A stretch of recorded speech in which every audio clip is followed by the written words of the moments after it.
আজকে শাস্ত্রপাঠ ইফিসীয় তার 5 অধ্যায় 15 থেকে 17 পদ, এবং সেখানে প্রভু তার বাক্যে বলেন, অতএব তোমরা ভালো করিয়া দেখো কিরূপে চলিতেছ, অজ্ঞানের ন্যায় না চলিয়া জ্ঞানবানের ন্যায় চলো, সুযোগ কিনিয়া লও, কেননা এই কাল মন্দ।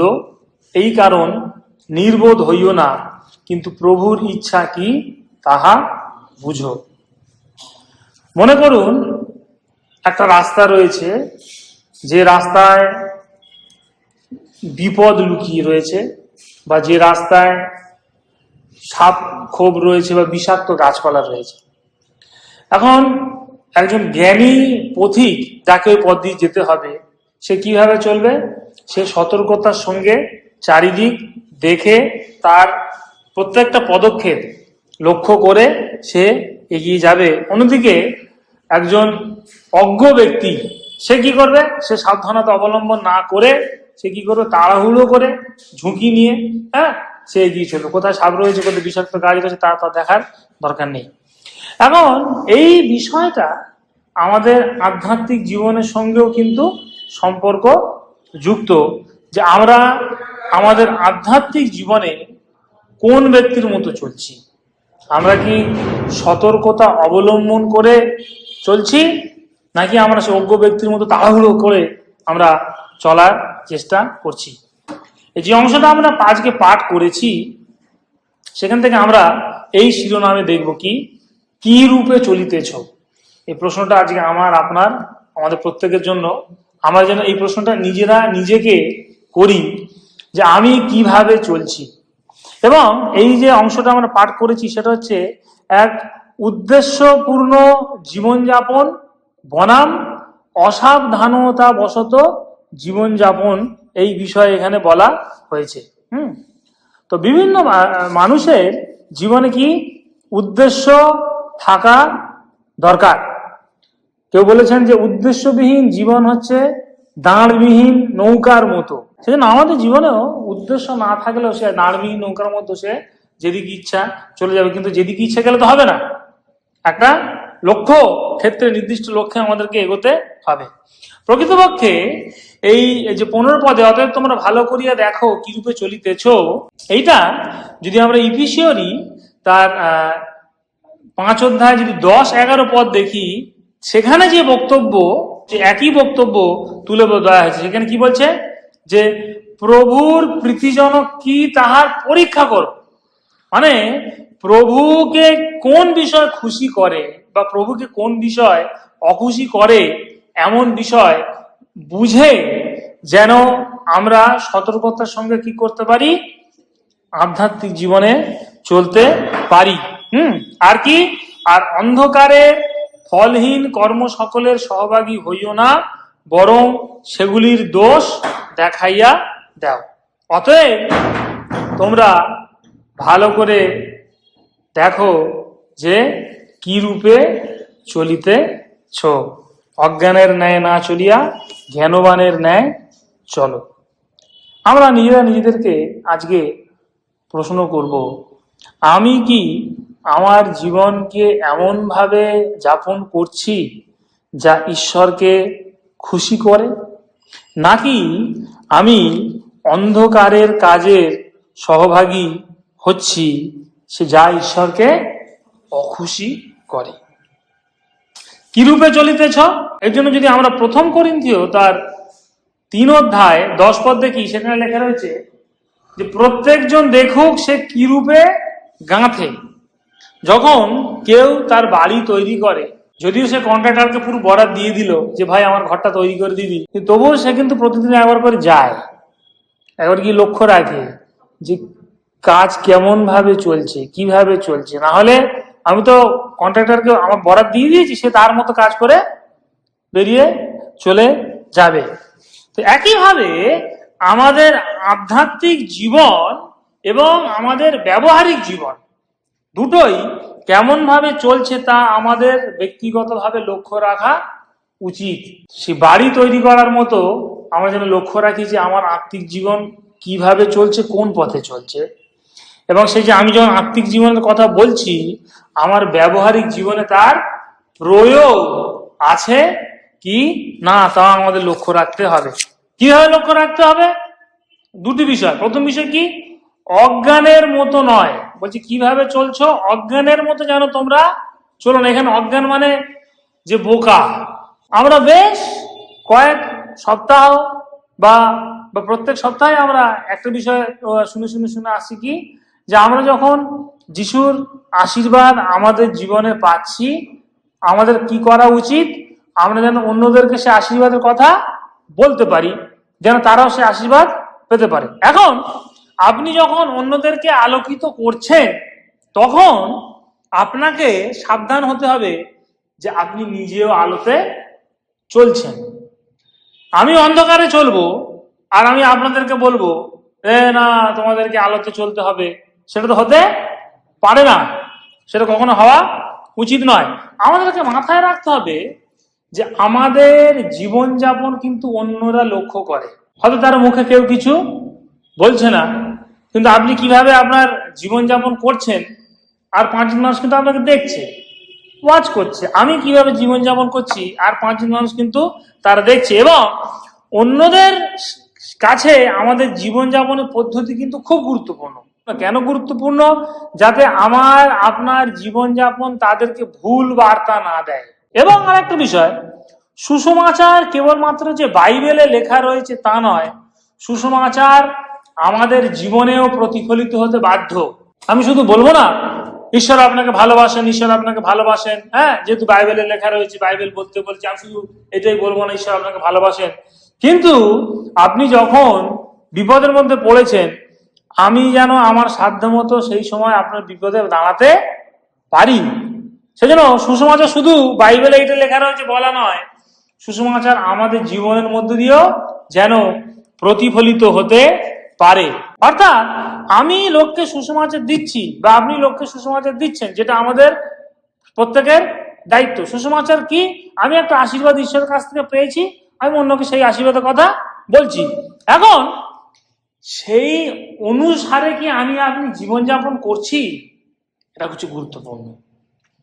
সেই অনুসারে যদি আমি আপনি জীবনযাপন না করে থাকি, তাহলে অবশ্যই এই বিষয়ে আমাদের লক্ষ্য দেওয়া উচিত। সেই জন্যই এখানে আমি কি লিখেছি, কি রূপে চলিতেছ।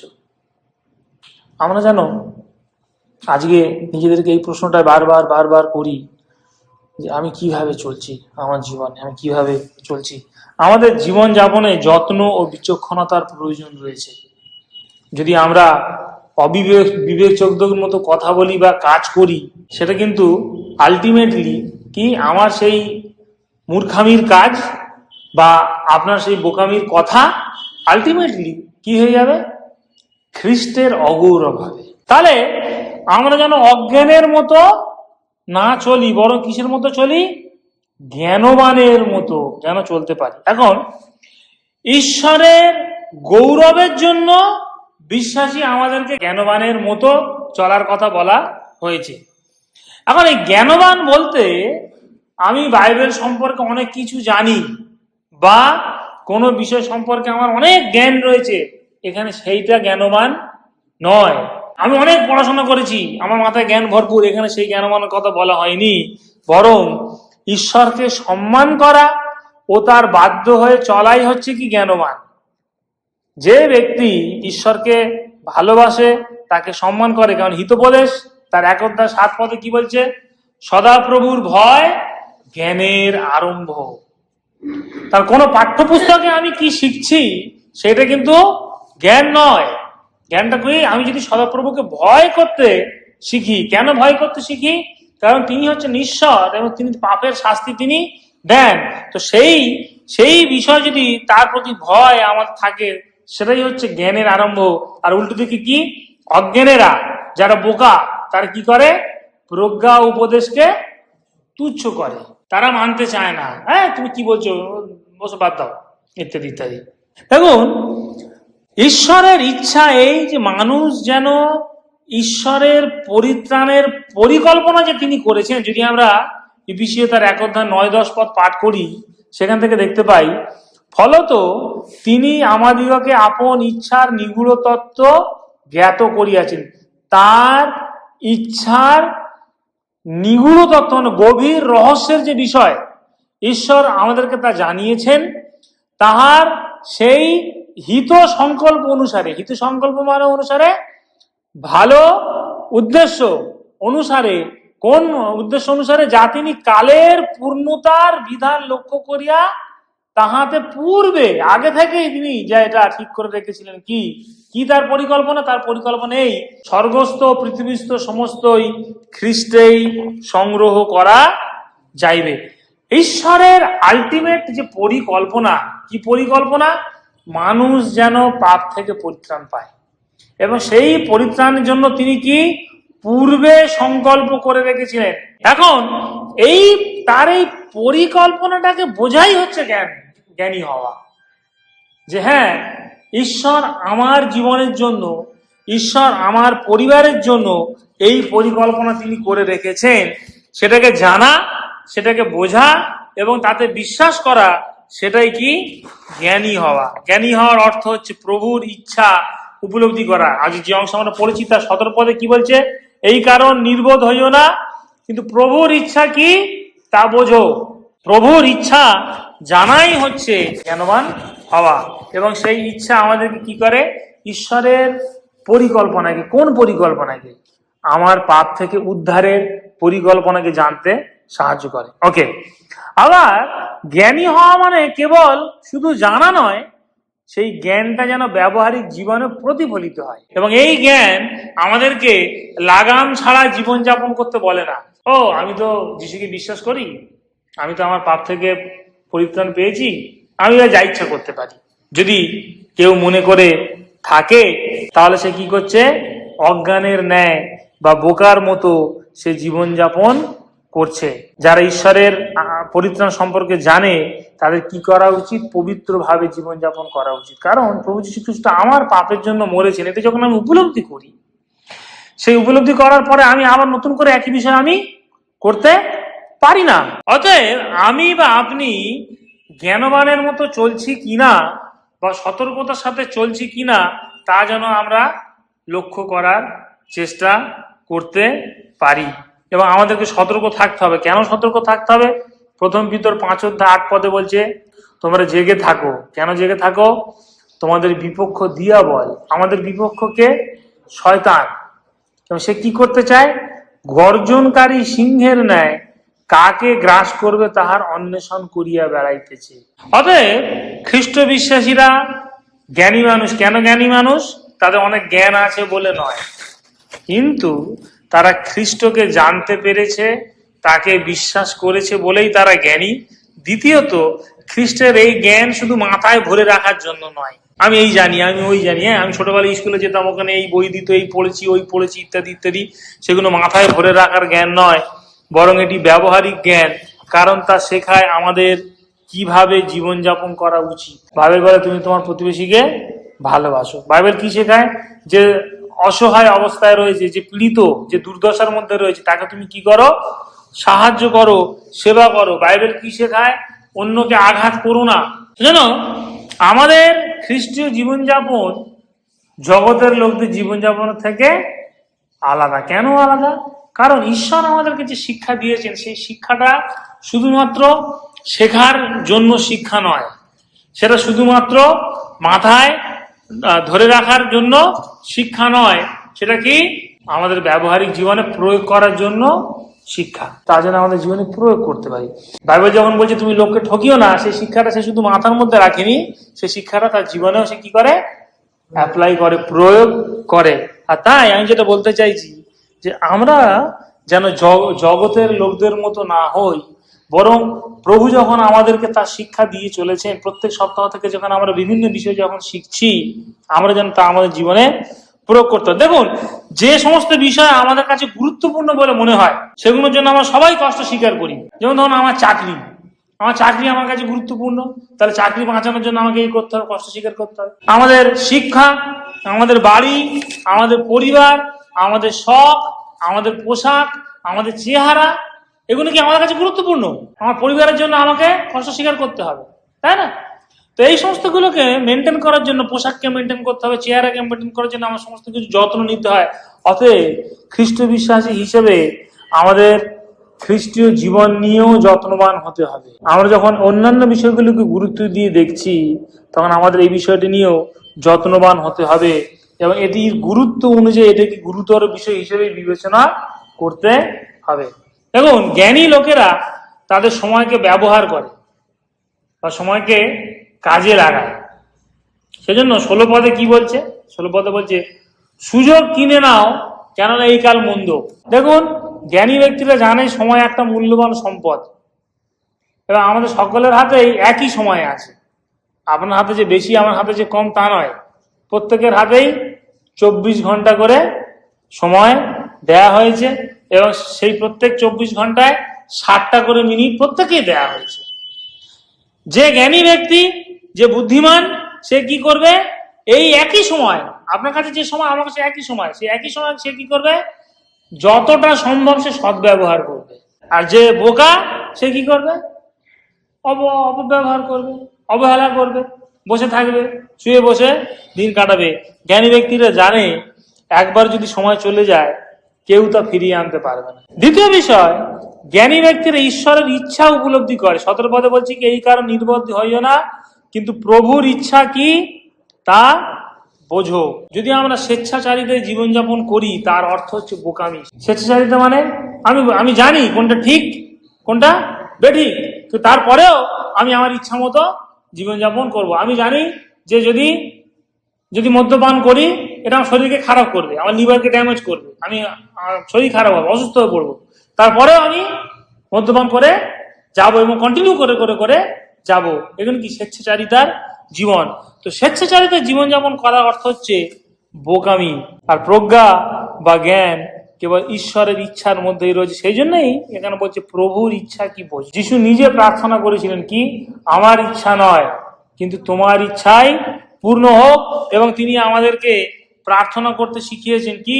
স্বর্গে যেমন তেমনি পৃথিবীতেও তোমার ইচ্ছা পূর্ণ হোক। সেই জন্য আমরা যেন আমাদের জীবনে প্রভুর ইচ্ছা কি তা বোঝার চেষ্টা করি। অতএব তোমরা ভালো করে দেখো কি রূপে চলিতেছ।